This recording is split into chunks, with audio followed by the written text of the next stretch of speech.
তুমি কি জানো উম্মত, আমি 23টা বছর টানা তোর জন্য কেঁদেছিলাম।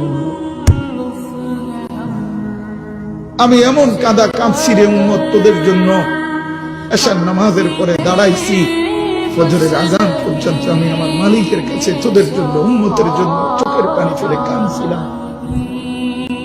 আমার এত চোখের পানি তোর দিল গলাইতে পারলো না। আমি তায়েফের পাথরের আঘাতে আমার পিঠটা চালনির মতো ছিদ্র ছিদ্র হয়ে গেছে রক্তে। আমি বুকে পেটে 2টা পাথর বাঁধছি ক্ষুধার কষ্টে। আমি উহুদের দান্দান শহীদ করা রক্তে উহুদের ময়দানে পড়েছিলাম বেহুশ হয়ে। আমার ঘরের চুলায় 3 মাস রান্নার জন্য কোনোদিন চুলায় আগুন জ্বলে নাই। আমার এত চোখের পানি, এত রক্ত, এত ক্ষুধার কষ্ট, কিছুই তোর মন গলাইতে পারলো না, তোরে সেজদা দিতে পারলো না।